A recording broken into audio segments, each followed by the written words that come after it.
Bismillah, sebelum kita mulai, dimohon untuk yang membawa anak kecil mohon nanti bisa dikondisikan putra-putrinya ya, supaya tidak mengganggu kekhusyuan acara ini. Silakan menempati posisi depan dulu karena VIP. Bismillah, Assalamualaikum warahmatullahi wabarakatuh. Depan aja mas.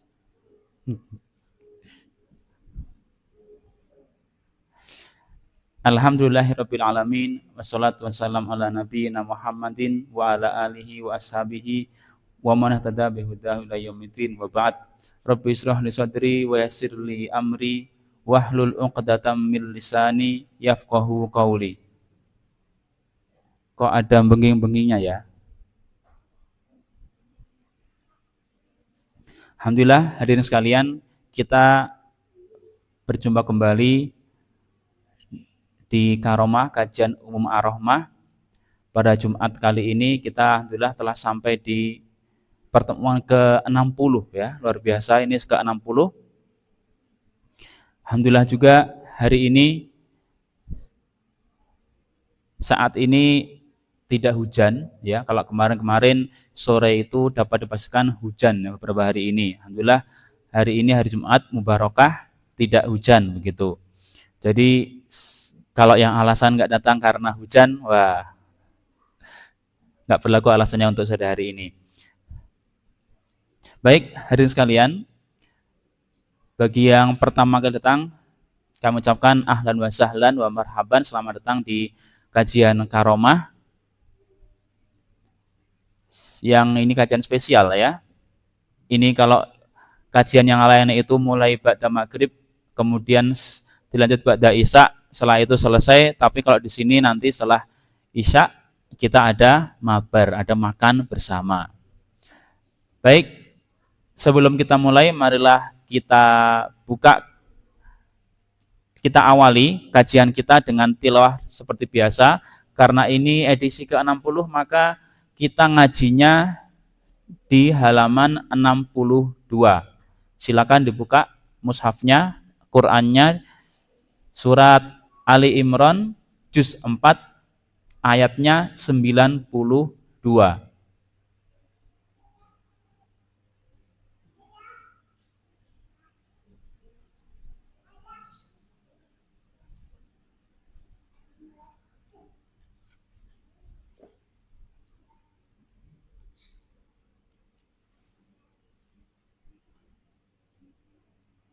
Sudah ketemu ya? Sekali lagi, halaman 62 surat Ali Imran, ayatnya 92. Kita baca dengan nada ros metode umi. Kita mulai, 1, 2, 3. A'udzu billahi minasyaitonir rajim. Bismillahirrahmanirrahim. Lan tanalul birra hatta tunfiqu mimma tuhibbun wa ma tunfiqu min syai'in fa innallaha bihi alim. Kullut ta'ami kana hillal li bani Israila illa ma harrama Israilu ala nafsih. Kita mulai dari illa lah ya. 1, 2, 3. Illa ma harrama Israilu ala nafsihi min qabli an tunazzalat Taurah. Qul fa'tu bit Taurati fatsluha in kuntum shadiqin. Faman iftara 'ala Allahil kadhiba min ba'di dzalika fa ulaika humudz dzalimun. Qul shadaqallah. Fattabi'u millata Ibrahim hanifa wa ma kana minal musyrikin. Inna awwala baitin wudi'a lin-nasi lalladzi bi Bakkata mubarakan wa hudal lil alamin. Fihi ayatum bayyinatum maqamu Ibrahim wa man dakhalahu kana amina walillahi 'alan nasi hijjul baiti man istata'a ilaihi sabila wa man kafara fa innallaha ghaniyyun 'anil 'alamin. Qul ya ahlal kitabi lima takfuruna bi ayatillahi wallahu syahidun ala ma ta'malun. Qul ya ahlal kitabi lima tasudduna an sabilillahi man amana tabghunaha iwaja wa antum syuhada wa maullahu bighafilin amma ta'malun. Ya ayyuhalladzina amanu in tuti'u fariqam minal ladzina utul kitaba yaruddukum ba'da imanikum kafirin. Shadaqallahul adzim. Alhamdulillah telah kita selesaikan tilawah sampai ayat 100 surat Ali Imran.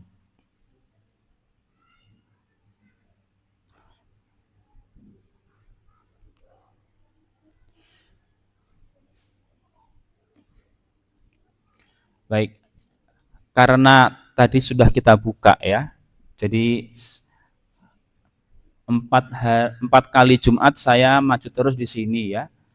3 Jumat yang lalu saya sebagai pemateri, kemudian 2 Jumat yang lalu saya sebagai pembawa acara, Jumat kemarin saya juga pembawa acara, kali ini sebagai pemateri lagi, alhamdulillah.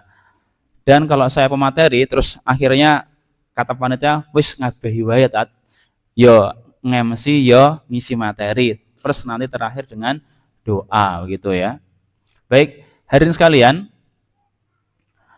karena kita ini sudah memasuki akhir bulan Rajab ya, maka di situ hari ini kalau di kalender tanggal 27 Rajab ya, bertepatan dengan peristiwa besar yang terjadi di zaman Nabi Muhammad SAW, yaitu Isra dan Mi'raj.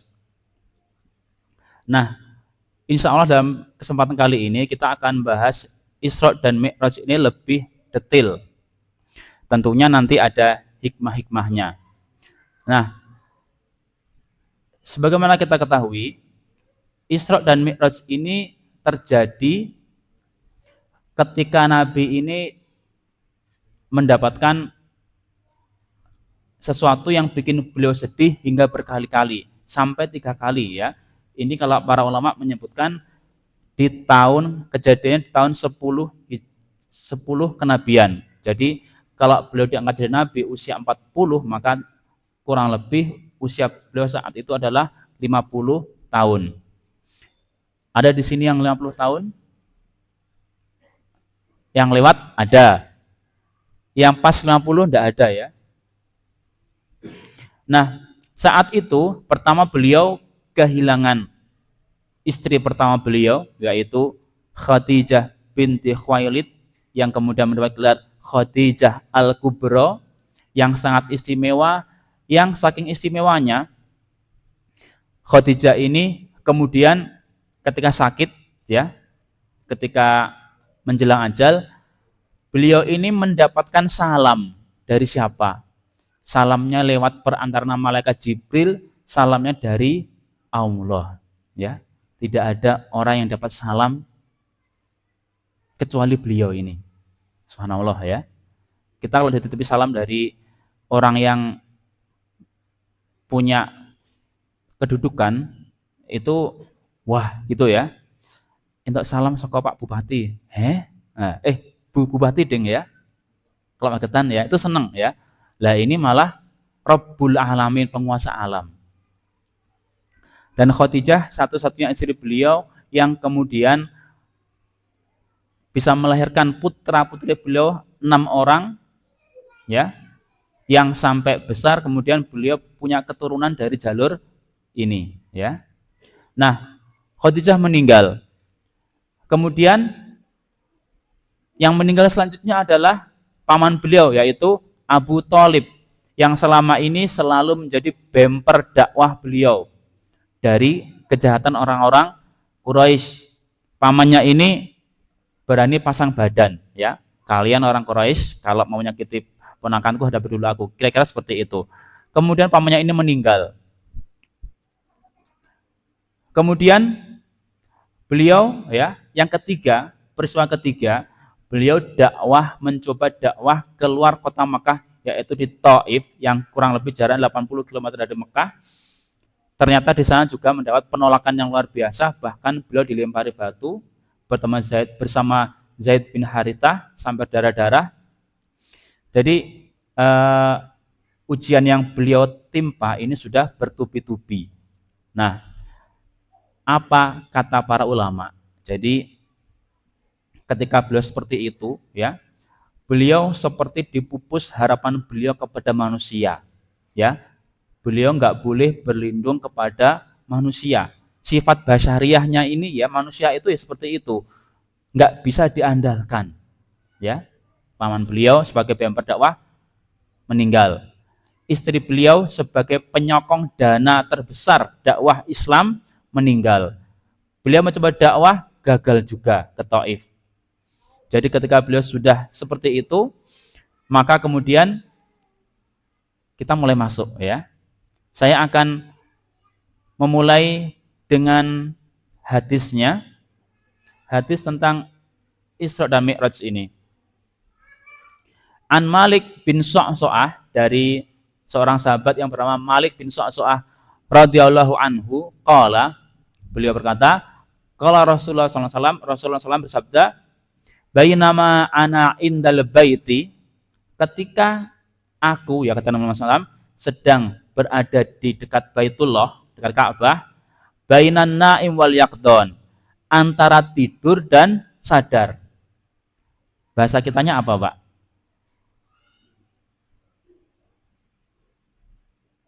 Belum tidur, ya, tapi sudah sering-sering begitu ya. Kemudian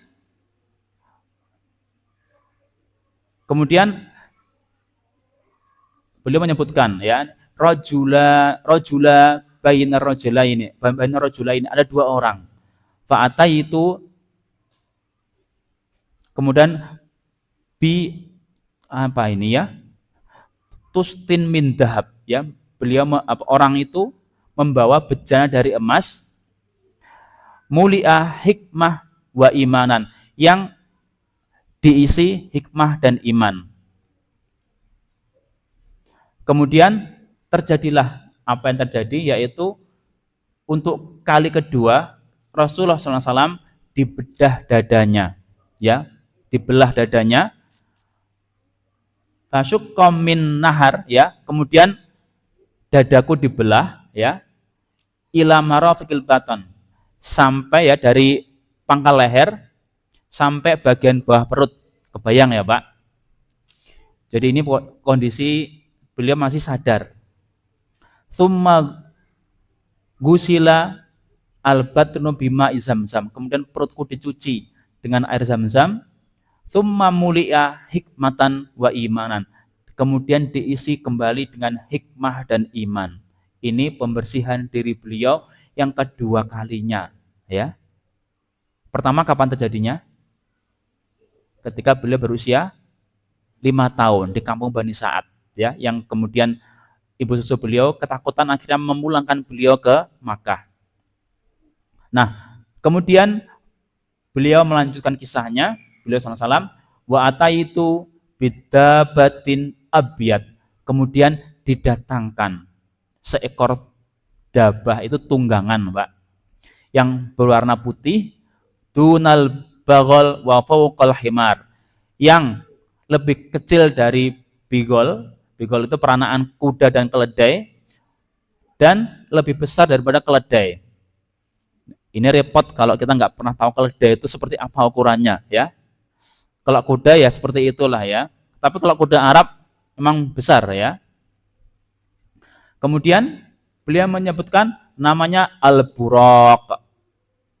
Fangtolak tu ma'a Jibril, maka aku berangkat bersama malaikat Jibril hatta atayna sama ad-dunya, hingga kami sampai ke langit dunia. Ini luar biasa, ya. Saya lanjutkan hadisnya. Untuk detailnya nanti, ya. Ini biar saya bacakan dulu hadisnya. Kila, ya, ketika sampai di langit pertama, man hada, dikatakan, ya, siapa ini? Pertanyaan ini kepada malaikat Jibril, bukan kepada Nabi Muhammad, ya. Qala Jibril, ya. Jadi malaikat Jibril ketika sampai langit pertama, kemudian ditanya ini sama penjaga di situ, ya. Man hada, siapa ini? Jibril. Ditanya lagi, waman ma'aka, dan siapa yang bersamamu? Kemudian malaikat Jibril menjawab, Muhammad.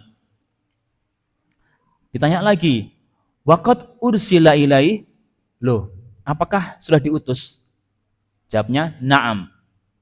Kemudian jawabannya lagi malaikat yang penjaga langit, marhaban bihi wala ni'mal maji'u ja'a.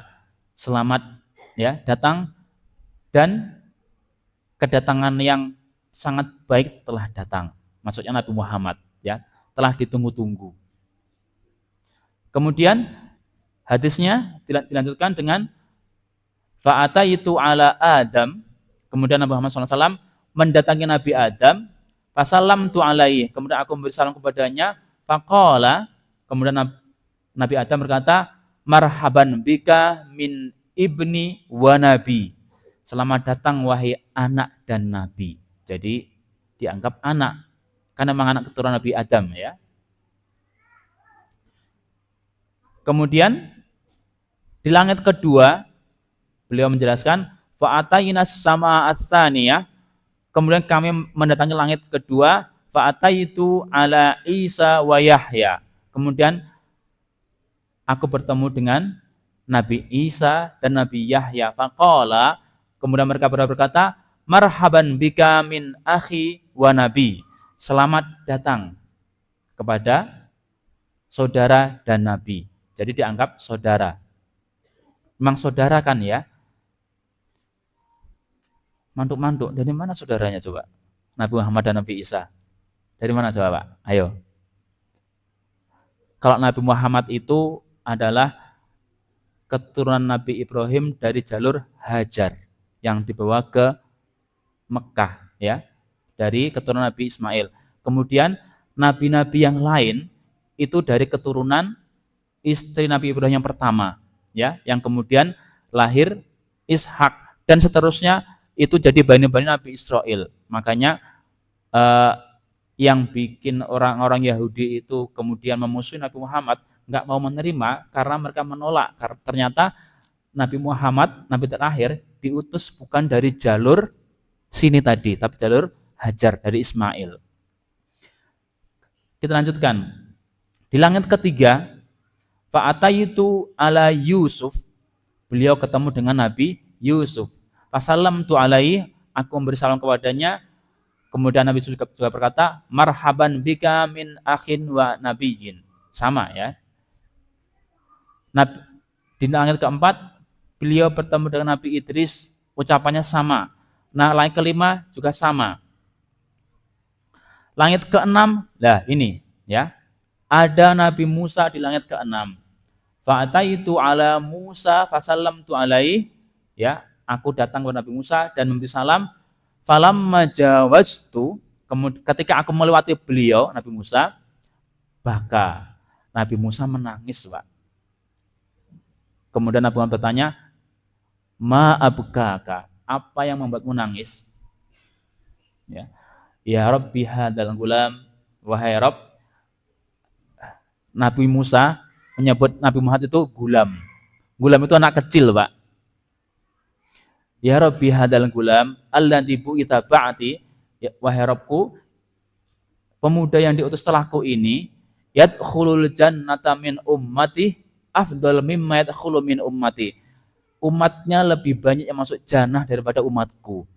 Itu yang membuat Nabi Musa menangis, ya.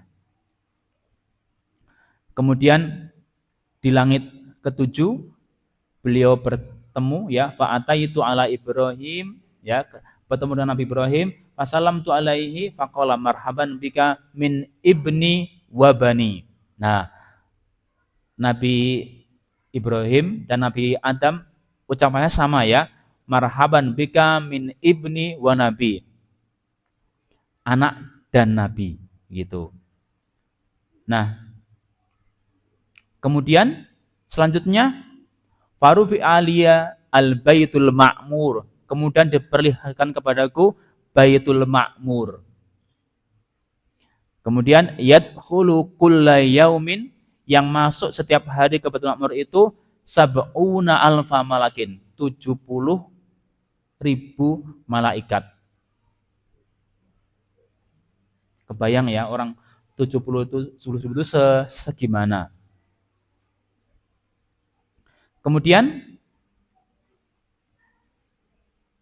beliau melanjutkan kisahnya, warufi'tu liya sidratal muntaha, dan diperlihatkan kepadaku sidratul muntaha.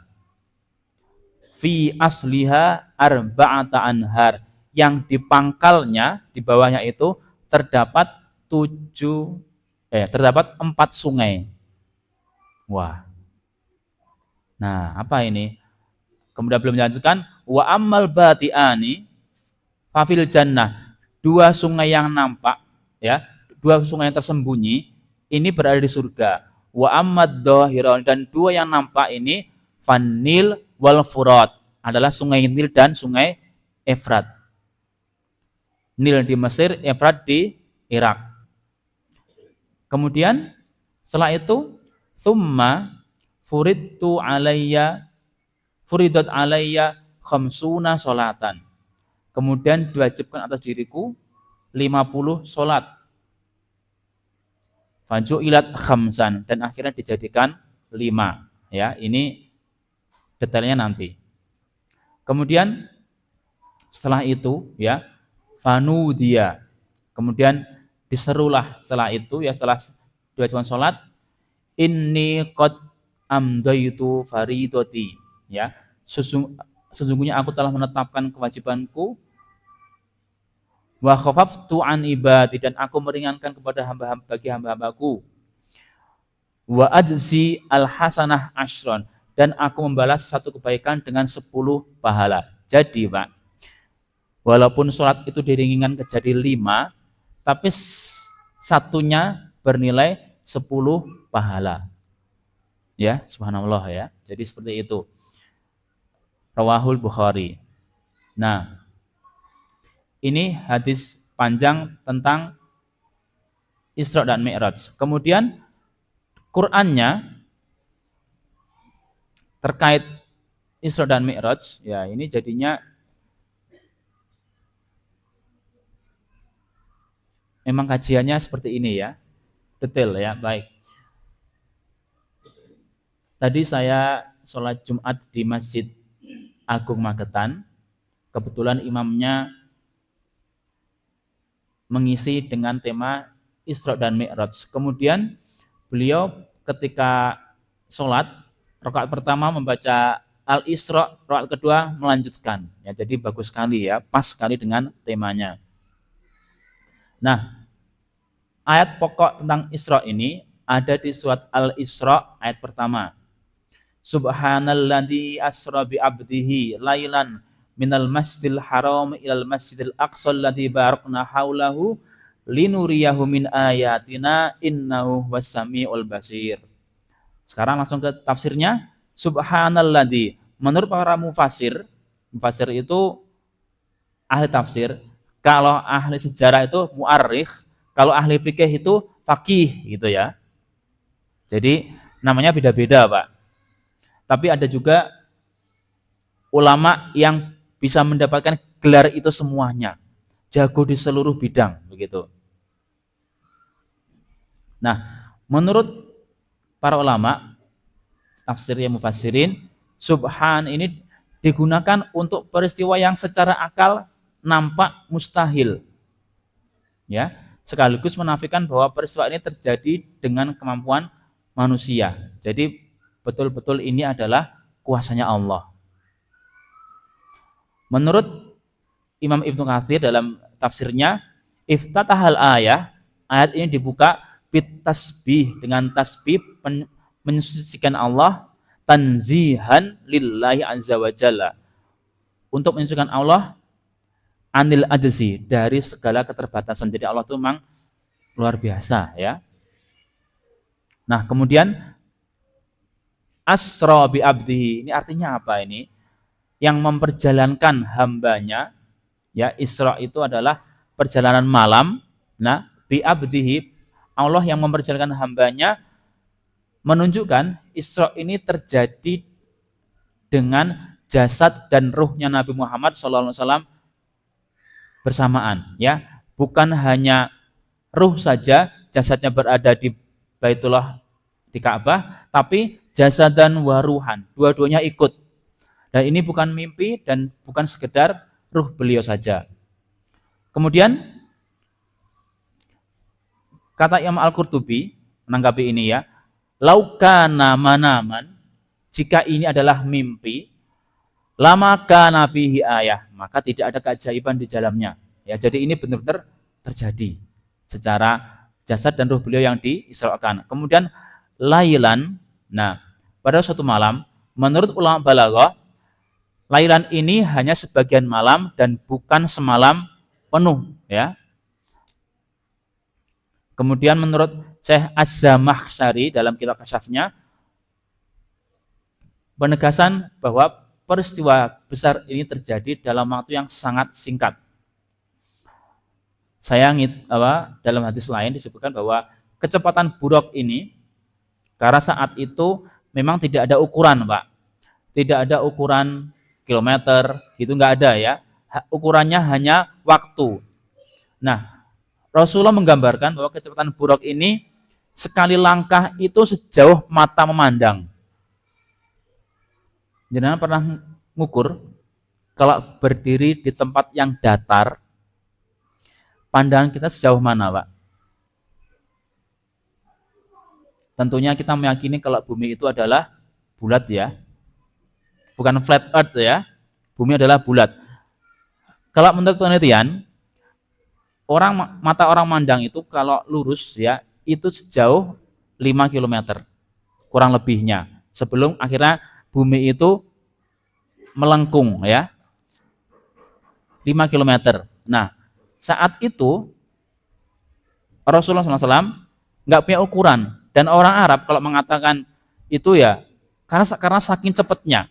Kalau diukur, ya, sekali langkah itu 5 km, Pak, begitu. Itu kecepatannya berapa itu? Tadi saya coba ngitung, itu kecepatannya mencapai 72.000 km per jam. Ya. Jadi kalau dihitung jarak dari Mekah sampai Baitul Maqdis itu 1.300 km, itu hanya 200 sekian langkah. 1 menit lebih sedikit, sampai, Pak. Gitu, ya. Itu kalau pakai hitungan kita, ya.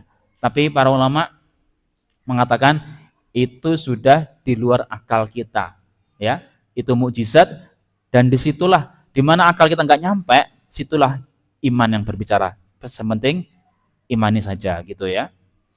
Kemudian tafsirannya, minal masjidil haram ilal masjidil aqsa, ini menegaskan bahwa Masjid Aqsa sebelumnya memang sudah suci, ya, sebelum Rasulullah datang. Dan kenapa kok ke sana? Karena merupakan pusat risalah para nabi, ya. Dan kata Ibnu Atiyah, Aqsa dipilih karena ia tempat berhimpunnya para nabi. Kemudian linuriyahu min ayatina, untuk menunjukkan kepada Nabi Muhammad kebesaran Allah ya. Tujuannya apa? Ini bukan wisata langit, tetapi peneguhan kenabian. Kok bisa peneguhan kenabian? Iya, karena dalam peristiwa Isra, kemudian Nabi SAW di Masjidil Aqsa, beliau sholat dan makmumnya adalah para nabi. Terbayang ya Pak? Para nabi semua berkumpul, beliau jadi imamnya, itu artinya apa? Beliau dijadikan pimpinan para nabi, khatamul anbiya, nabi terakhir dan pemimpin para nabi. Jadi semua nabi mengakui kepemimpinan beliau. Jadi dan sekaligus risalah sebelumnya dihapuskan. Jadi seperti itu ternyata, sedalam itu maknanya ya. Kemudian di Al-Isra ayat 60 Allah berfirman, "Wa ma ja'alna ru'ya allati arainaka illa fitnatan linnas." Ya. Ru'ya di sini adalah apa yang dilihat Nabi saat Isra Mi'raj, bukan mimpi biasa ya. Kemudian kata Ibnu Abbas, "Hiya ru'ya ain, la ru'ya manam." Ini adalah penglihatan mata, bukan sekedar mimpi. Begitu ya, Pak. Jadi kalau Ibnu Katsir mengatakan orang musyrik menjadikan Isra sebagai bahan ejekan. Kenapa Isra kok jadikan ejekan, Pak? Bukan Mi'rajnya. Nah, kenapa ayo? Karena Isra ini kan terjadi di bumi, di wilayah Syam, di Palestina. Orang-orang musyrik Quraisy itu mereka juga pernah ke sana. Maka mereka bisa membandingkan begitu ya. Tapi kalau Mi'raj, karena itu naik ke langit, itu pengetahuan orang-orang Quraisy nggak sampai ke sana. Mau nanya apa? Ya, nggak bisa. Tapi kalau ke perjalanan Isra itu bisa ditanyakan begitu.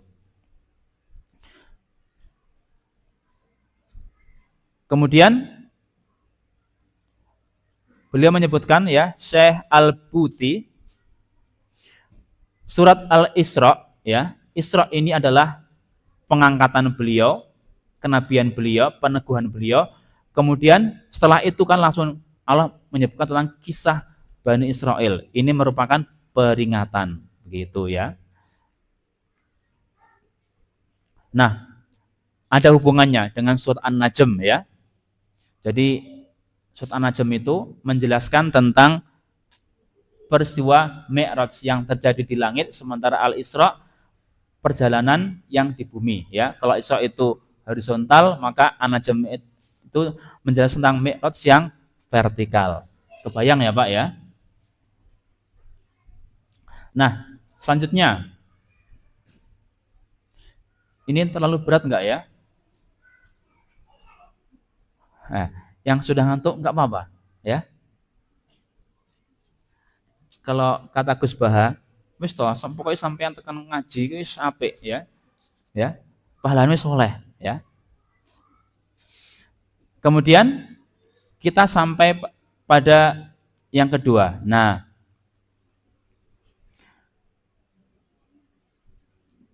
tentang bertemunya beliau dengan para nabi. Nah, tadi ya, ketika malaikat penjaga langit itu nanya, "Man hada?" Ya. Itu yang ditanya adalah malaikat Jibril, dan itu merupakan apa ya? Kode para penjaga langit seperti itu ya. Kita kan nggak bisa menjangkaunya.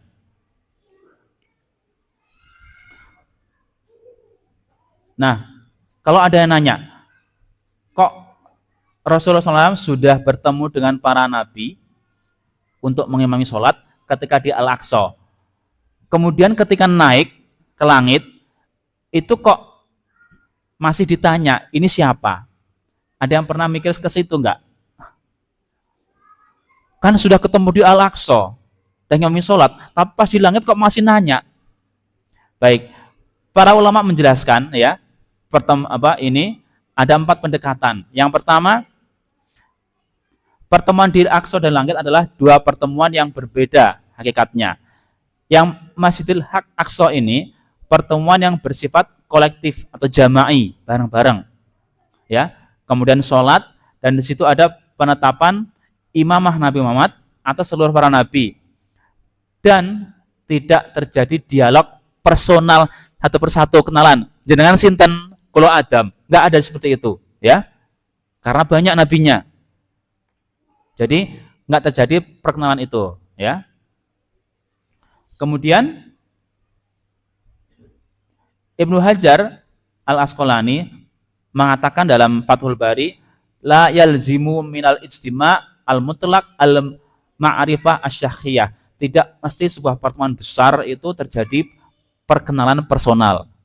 Ya enggak? Iya. Karena kelamaan kalau kenalan, ya. Kemudian artinya bertemu itu tidak kemudian berinteraksi secara detail, apalagi dalam suasana ibadah dan mukjizat yang besar.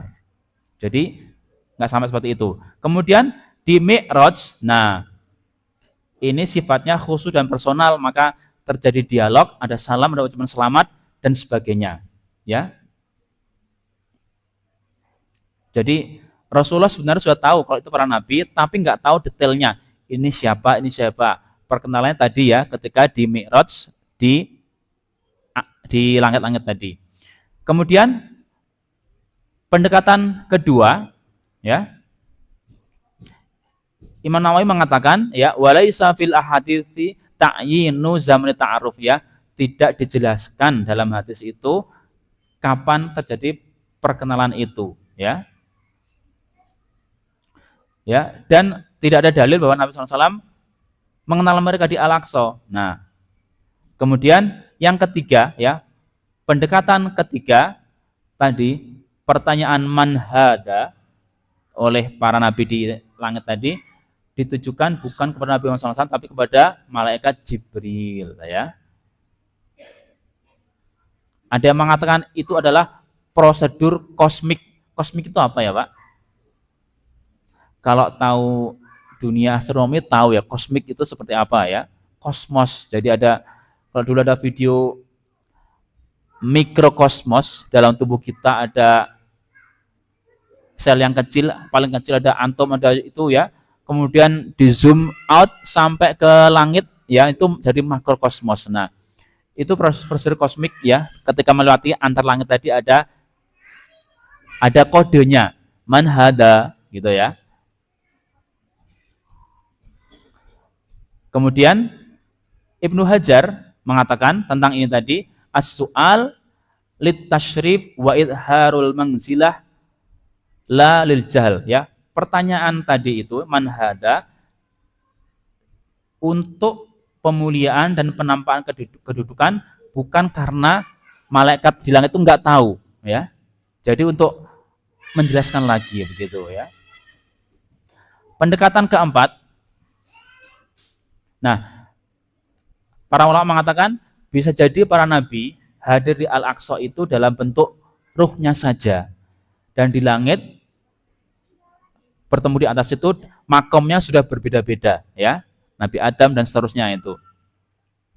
Jadi sebagian ulama seperti Al-Qurtubi menyebutkan bahwa di Al-Aqsa itu kehadiran para nabi itu secara ruhani saja, sementara di Mi'raj yang naik tadi, ya, kehadiran sesuai dengan makom di langit masing-masing, begitu, ya. Jadi terjawab, ya, tadi kok nengisor ketemu nenduro ketemu saya kenalan, enggak kenalan, ya. Untuk menegaskan tadi apa tadi, untuk kemuliaan dan penegasan. Nah, kalau yang nggak tahu, ya, ada beberapa dalil yang kemudian sepertinya ta'arud, bertentangan. Kemudian para ulama mengatakan ta'addudul masyahid, ya, banyaknya peristiwa la yaqtadi ta'arudun, tidak meniscayakan pertentangan. Mungkin kita yang belum bisa memaknainya, begitu. Baik, itu tentang sholatnya para nabi. Kemudian kita sampai pada urutan para nabi dalam Mi'raj dan hikmahnya. Masih ingat ya tadi langit pertama bertemu dengan siapa? Bertemu dengan Abul Bashar, bapaknya manusia, yaitu Nabi Adam.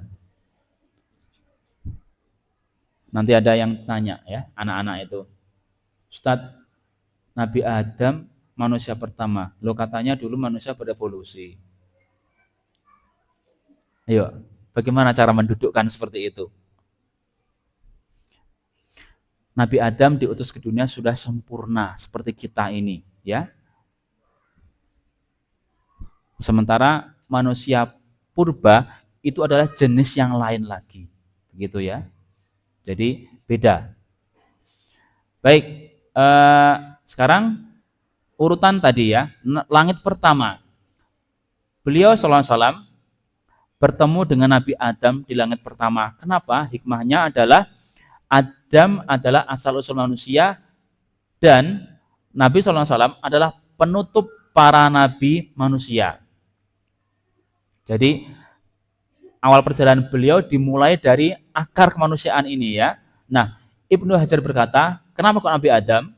Yang pertama, li'annahu abul bashar fabudi abihi. Karena beliau adalah bapak manusia, maka dimulailah langit pertama dengan beliau. Dalam Fathul Bari ya. Kemudian di langit kedua, beliau bertemu dengan Nabi Isa dan Nabi Yahya. Kenapa hikmahnya ini? Dua nabi ini sama-sama zuhud, sama-sama didolimi, dan hampir sezaman. Kok didolimi? Iya.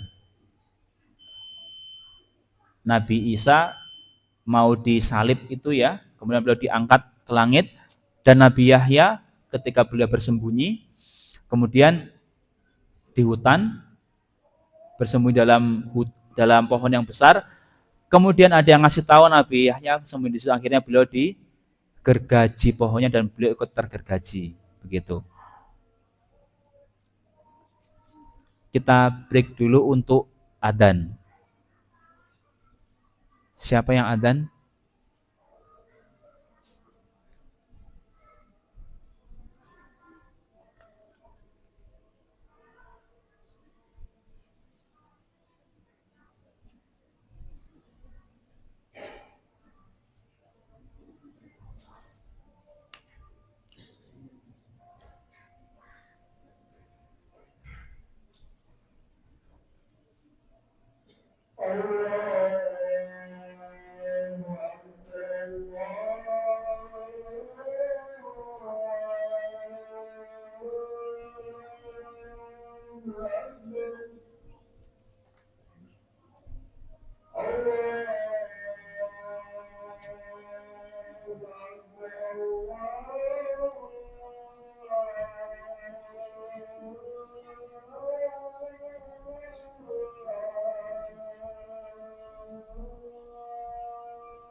Bismillah.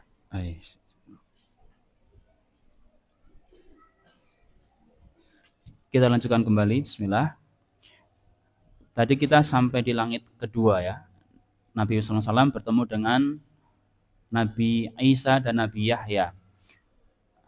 Nah, dua-duanya ini hidup hampir sezaman dan keduanya ditolak kaumnya, mirip dengan fase awal dakwah Nabi Muhammad SAW. Kemudian Imam Al-Qurtubi menyebutkan dalam Al-Mufhim, litasyabuhi mihnatihim wa da'watihim, karena keserupaan, karena kemiripan ujian dan dakwah mereka. Jadi supaya Rasulullah dapat pelajaran dari dakwah mereka. Nah, kemudian di langit ketiga Nabi SAW bertemu dengan Nabi Yusuf. Hikmahnya apa? Ya, kalau Nabi Yusuf ini diberi separuh kegantengan, ya.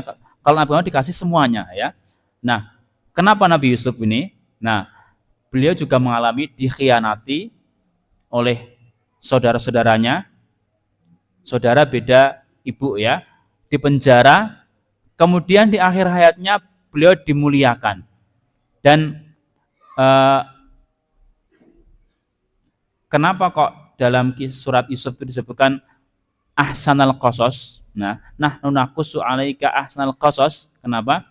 Karena semua pelaku yang disebutkan dalam surat Yusuf itu semuanya happy ending, Mbak. Ya, Nabi Yusuf dan saudaranya dan semuanya happy ending begitu.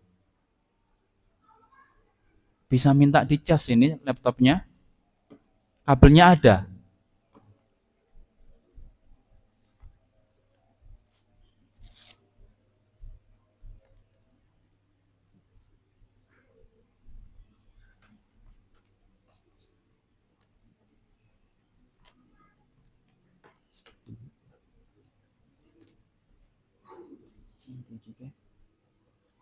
Oke, nih.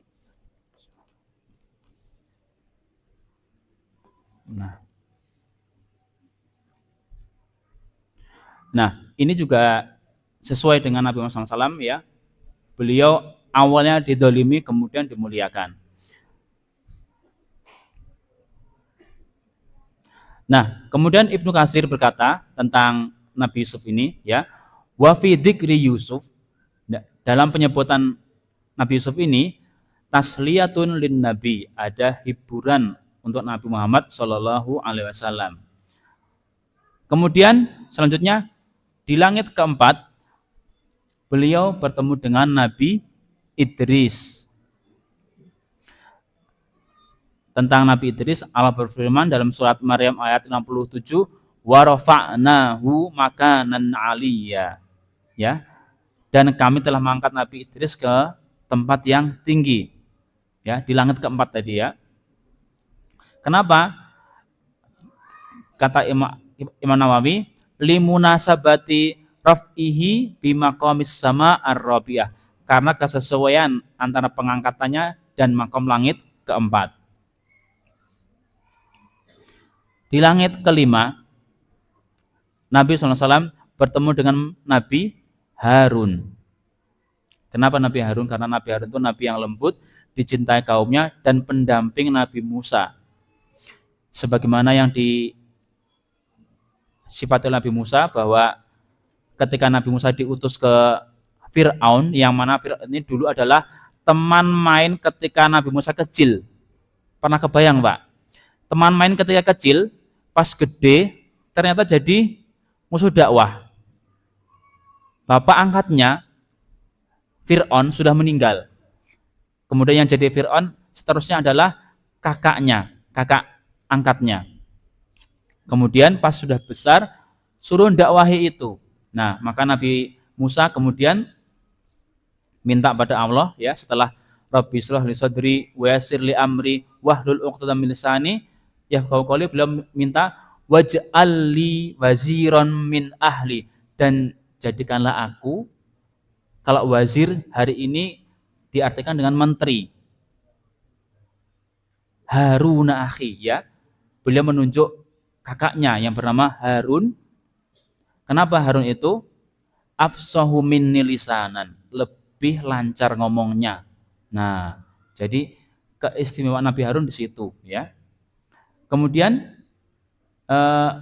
Ibnu Hajar mengatakan bahwa Nabi Harun ini wahwa mahbubun fi qaumi. Beliau ini dicintai oleh kaumnya.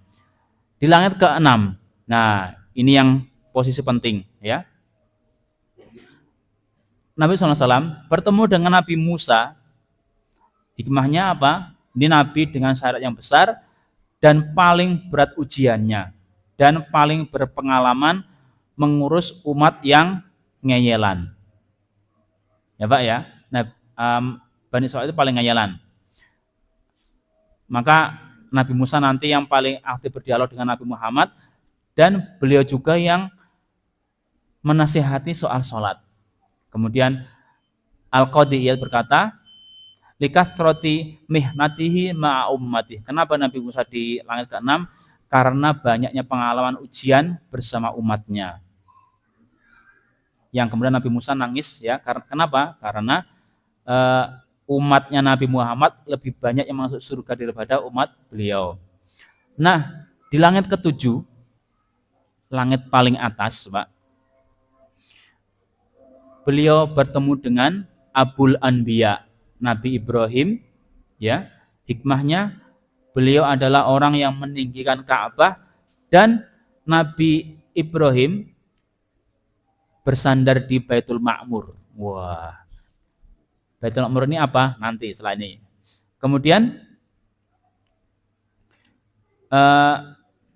risalah Nabi Muhammad SAW ini adalah kelanjutan langsung dari Millah Ibrahim atau disebut dengan agama Ibrahim.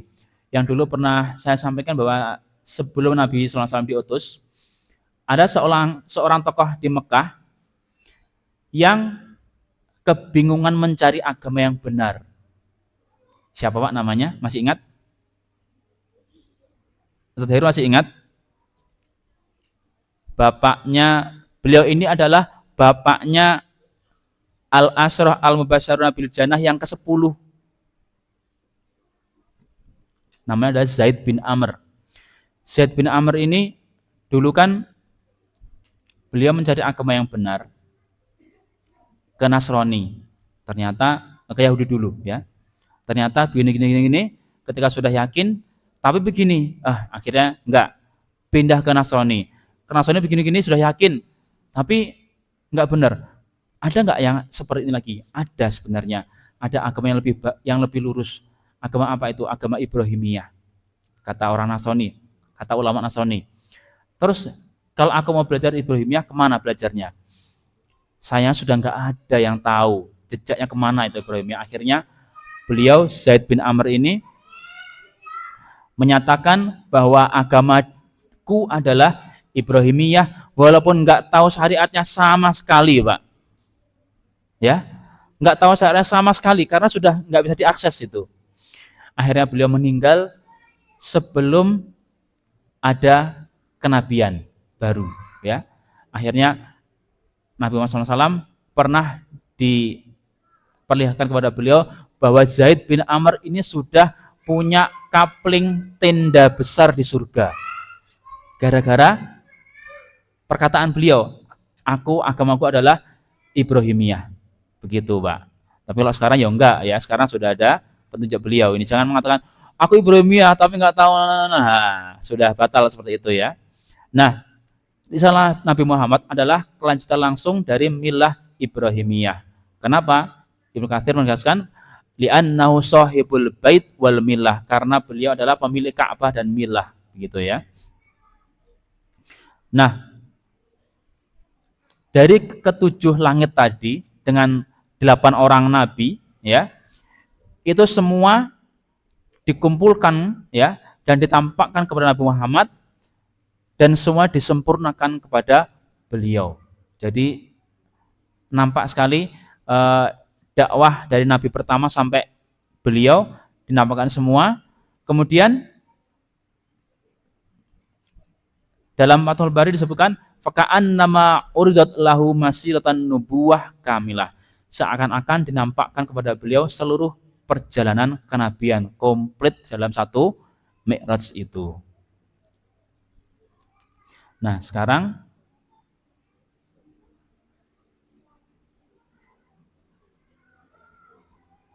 ketika Nabi Muhammad SAW kemudian mendapatkan faridoh, kewajiban sholat, ya, jadi sholat ini istimewa ya Pak. Kalau ibadah yang lainnya itu cukup dengan perantara malaikat Jibril, ya Muhammad, ya, perintahkan umatmu untuk begini, begini, begini, itu lewat malaikat Jibril. Tapi kalau sholat, karena saking spesialnya, saking khususnya, Nabi Muhammad sendiri yang sampai ke atas, ya, sampai di Sidratul Muntaha, ya, di atas langit ketujuh. Jadi ada batas di mana makhluk nggak boleh ke situ, Pak. Malaikat nggak boleh, ya. Bahkan malaikat Jibril, beliau mengatakan, kalau aku berani melangkah satu langkah, maka aku akan terbakar. Maka ketika itu Nabi Muhammad kemudian melanjutkan, ya, untuk kemudian mendapatkan wahyu. Nah, para ulama mengatakan ketika beliau mendapat wahyu untuk itu, ya, untuk sholat itu, beliau tidak menghadap Allah secara langsung, ya, tempatnya di mana tidak diketahui, ya, dan disebutkan dekat dengan Allah itu bukan dekat secara masafah, kalau para ulama mengatakan tidak secara jarak, tapi dekat secara apa? Dekat hati, ya. Jadi secara maknawi. Kemudian sholat itu. Kemudian ketika beliau turun sampai melewati Nabi Ibrahim diam saja. Kenapa, Pak? Karena Nabi Ibrahim dari dulu tipikalnya beliau ini orangnya muti, patuh, apapun yang Allah perintahkan sami'na wa ato'na tanpa tanya, taslim. Ketika Allah mengatakan aslim, beliau mengatakan aslamtu lirabbil alamin, ya kan? Penyerahannya kepada Allah, taslimnya itu total, ya, tanpa bertanya. Ketika ada perintah untuk menyembelih anak, laksanakan. Ketika ada perintah untuk mengirim anak dan istrinya ke Bakkah, ya, nama-nama kota Mekah, Bakkah, laksanakan tanpa ada pertanyaan. Makanya ketika Rasulullah SAW mendapatkan perintah sholat 50 waktu, Nabi Ibrahim diam saja, ya. Kemudian ketika sampai di Nabi Musa, turun Nabi Musa di tanggal ke-6, Nabi Musa yang sudah berpengalaman dengan Bani Israel yang seperti itu, yang super itu, tanya kepada Nabi Muhammad, diperintahkan apa? Sholat 50 waktu. Apa kata Nabi Musa? Mintalah keringanan pada Rabbmu karena umatmu tidak akan kuat menanggung ini. Naik Nabi Muhammad ketika itu berpandangan, ya, disahkan berpandangan dulu dengan malaikat Jibril, minta persetujuan. Akhirnya naiklah beliau. Minta keringanan, dikasih keringanan 10. Jadi berapa? 40. Turun lagi Nabi Musa, dapat keringanan berapa? 10. Minta keringanan lagi. Pas jadi 30, jadi 20, minta lagi jadi 5. Pas mau minta lagi, Nabi Muhammad malu untuk minta lagi. Ya sudah, ya. Akhirnya jadi 5 itu. Nah, Nabi Musa ini, ya, sebentar. Nabi Musa ini kenapa beliau seperti itu, ya? Karena beliau memimpin umat yang paling keras kepala dan menghadapi penolakan yang terus-menerus, dan beliau berulang kali menyelamatkan umatnya dari kebinasaan. Kemudian Allah sendiri menggambarkan Bani Israel, ya, sebagai kauman ludda, kaum yang keras membantahnya. Maka ketika Nabi Musa mengatakan umatmu tidak akan mampu, ini bukan asumsi, ya, tapi karena pengalaman beliau menghadapi Bani Israel seperti itu. Jadi Nabi Musa juga seperti itu, Pak. luar biasa. Kemudian kita lanjut ke sebentar ya. Sidratul Muntaha. Tadi sudah saya jelaskan sedikit bahwa ini adalah batasnya para makhluk ya. Batas ilmu dan batas amal para makhluk itu naiknya di Sidratul Muntaha, Pak. Disebutkan dalam Al-Qur'an ya. Walaqad dalam surat An-Najm walaqad ra'ahu nazlatan ukhra bahwa Nabi Muhammad SAW melihat malaikat Jibril pada kesempatan yang lain inda sidratil muntaha. Indah jannatul ma'wa. Di sampingnya ada jannatul ma'wa. Nah, sidrah ini artinya adalah pohon bidara. Ya. Kemudian muntaha ini adalah batas akhir, Pak. Jadi mentok ya. Sudah tidak ada di situ batas makhluk terakhir di situ ya. Kemudian Sidratul Muntaha adalah batas makhluk dan bukan batas Allah. Kemudian tafsir Ibnu Katsir beliau menyebutkan yantahi ilaiha ma ya'ruju minal ardi, di sanalah berhenti segala sesuatu yang naik dari bumi, wa yanzilu min fawqiha, dan semua turun dari bumi lewat situ ya. Jadi amal manusia naik berhenti di situ, kemudian takdir dan perintah turun dari situ juga ya. Dan malaikat nggak bisa melewati itu.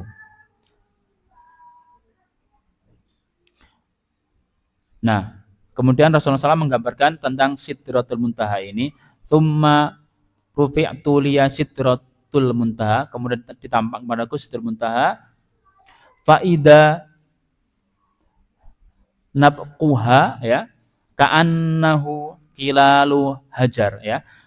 Buahnya seperti kendi-kendi hajar. Jadi sidr itu ada buahnya, Pak. Buah bidara ada ya? Ada. Kemudian wa idza raquha, dan daunnya ka'annahu adanul filah. Daunnya seperti telinga gajah. Jadi memang luar biasa besarnya.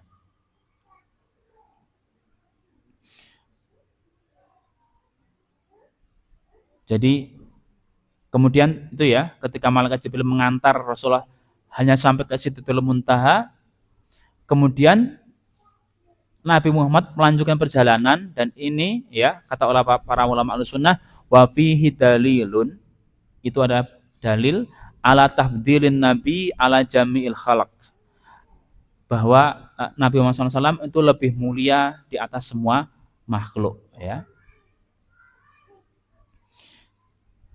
Jadi seperti itu, Pak. Sidratul Muntaha. Wah, sudah ngantuk ini ya. Alhamdulillah. Terakhir tentang Baitul Ma'mur. Apa ini Baitul Ma'mur? Jadi kalau di bumi ada Ka'bah, maka di langit ada yang namanya Baitul Ma'mur. Kalau di Ka'bah itu manusia tawaf di situ, kalau di langit ada Baitul Ma'mur yang malaikat itu tawaf di situ.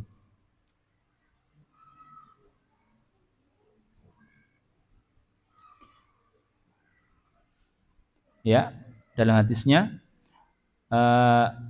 yusalli fihi kullu yaumin sab'una alfa malak, yang di Baitul Ma'mur setiap hari ada 70.000 malaikat yang sholat ya.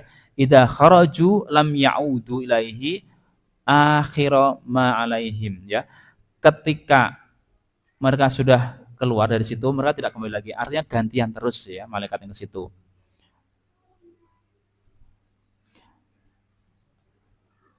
Apa itu Baitul Ma'mur? Menurut para ulama, Baitul Ma'mur adalah baitun fis sama'is sabi'ah yuqabilul Ka'bah.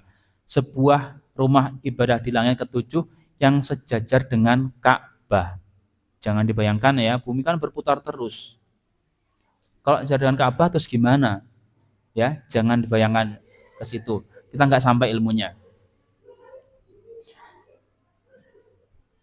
Kemudian di surat At-Tur ayat 4, Allah bersumpah dengan Baitul Ma'mur ya, wal baitil ma'mur ya, ini menunjukkan keagungan dan kemuliaannya. Nah, kemudian Lokasinya di mana? Lokasinya di langit ketujuh, tepat di atas Ka'bah, ya. Bahkan Imam Al-Qurtubi mengatakan, lau sakoto, kalau Baitul Ma'mur ini jatuh, la sakoto alal Ka'bah, maka pasti jatuh ke atas Ka'bah, gitu ya.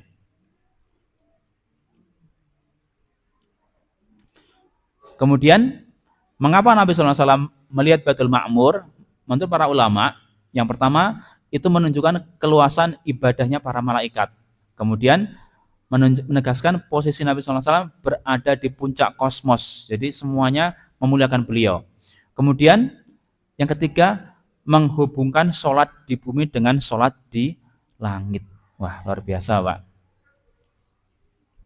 Jadi seperti itu ya. Jadi ibadah itu bukan monopoli manusia, dan langit itu penuh dengan tasbih, dan sholat kita terhubung dengan sana.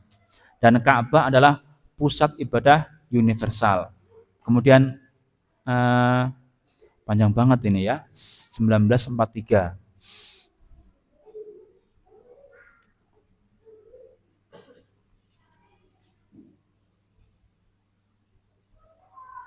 Baik, sekarang langsung ke pertanyaan.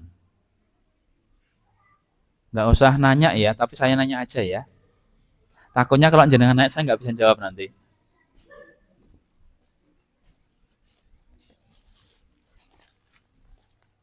Satu,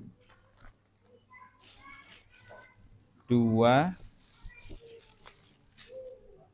tiga, empat, dan lima.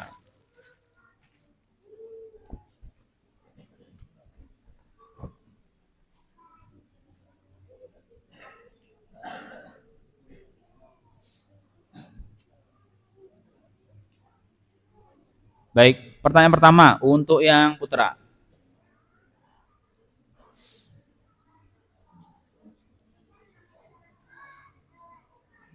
Adakah yang bisa menyebutkan ciri-ciri buruk?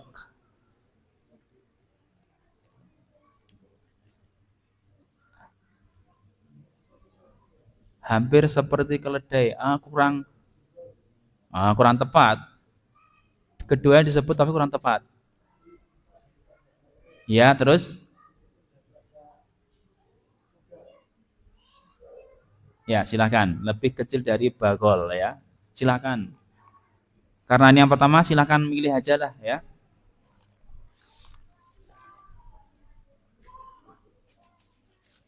Monggo. Ya. Kemudian untuk yang ummahat, untuk yang ahwat ya. Berapakah jarak dari Makkah ke Baitul Maqdis tadi? Berapa kilometer?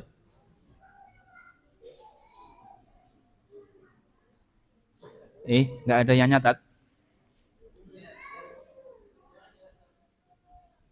Iya, berapa? Itu Taif. 80 kilo itu Taif. Mekah ke Taif. Adalah yang tahu?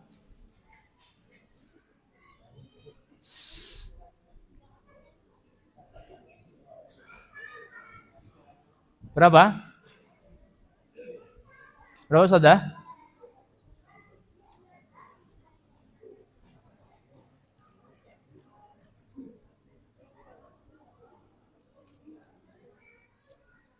Saya lempar ke bapak-bapak. Berapa? 1.300. Iya, alhamdulillah. Bapak-bapaknya boleh BCI ya. Silakan, pilih yang mana? Wah.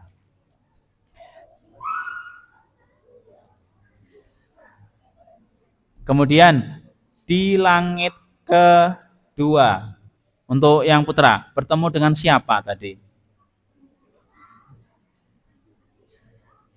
Isa dan Yahya. Silahkan Mas.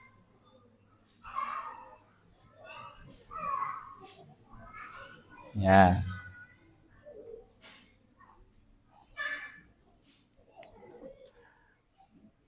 Untuk yang putri lagi.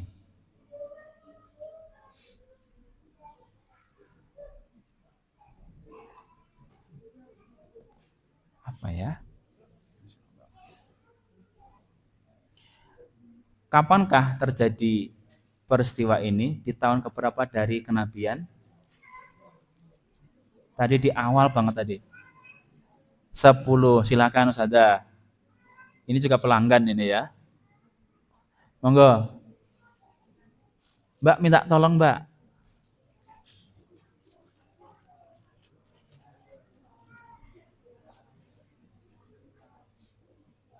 Terserah, sama aja. Terakhir untuk putra ya.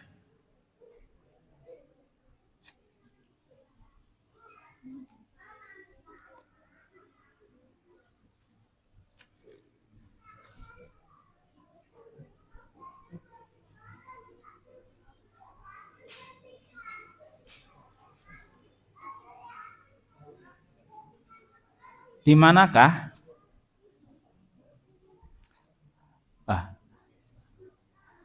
Yang mudah aja ya.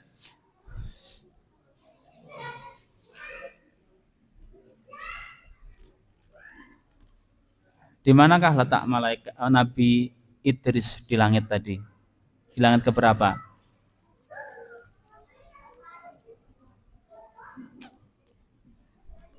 Keempat. Yang sudah jawab jangan jawab lagi. Silakan Mas.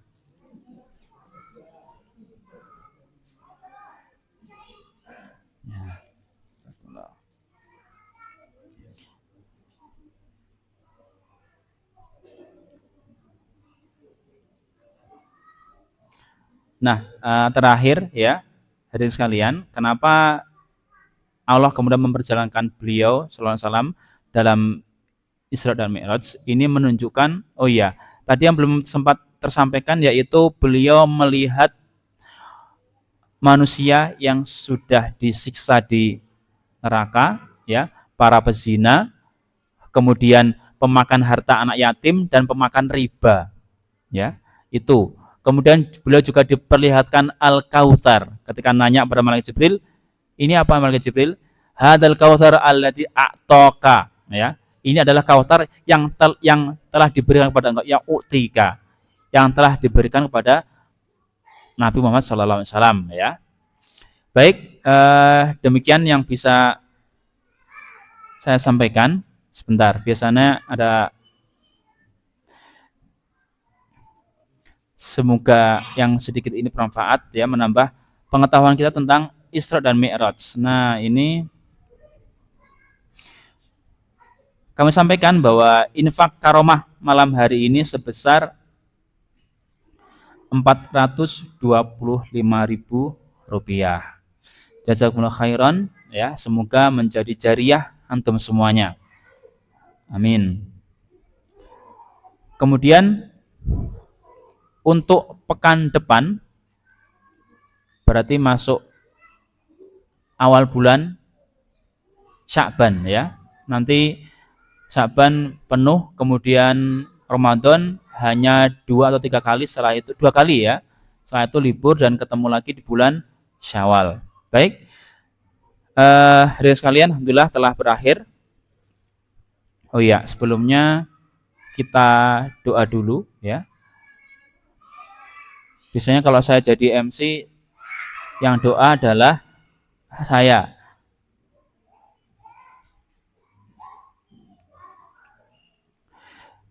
Kita tengah-tengah tangan dulu kita. Bismillahirrahmanirrahim. Allahumma inna nas'aluka min fadlika wa rahmatik fa innahu la yamlikuha illa anta. Allahumma salli ala nabiyyina Muhammadin wa ala alihi wa sahbihi ajmain. Rabbana taqabbal minna innaka antas samiul alim wa tub alaina innaka antat tawwabur rahim. Rabbana la tuzigh qulubana ba'da idh hadaitana wa hab lana min ladunka rahmah innaka antal wahhab. Rabbana ighfir lana wa liwalidina wa lil mu'minina yauma yaqumul hisab. Allahumma ighfir lil mu'minina wal mu'minat wal muslimina wal muslimat al ahya'i minhum wal amwat. Allahumma inna na'udzubika minal hammi wal hazan wal ajzi wal kasal wal jubn wal bukhl wa ghalabatit tayni wa qahrir rijal. Allahumma kfina bihalalika an haramik wa aghnina bi fadlika amman siwaka. Allahumma anfa'na bima 'allamtana wa 'allimna ma yanfa'una wa zidna ilman. Allahumma ij'al hadzal majlis mubarakan waj'al likulli man syaraka fihi nasiban min rahmatika wa maghfiratik. Allahumma barik fi ahli hadhil bilad wa fiq ahli madrasah lima tuhibbu wa tarda.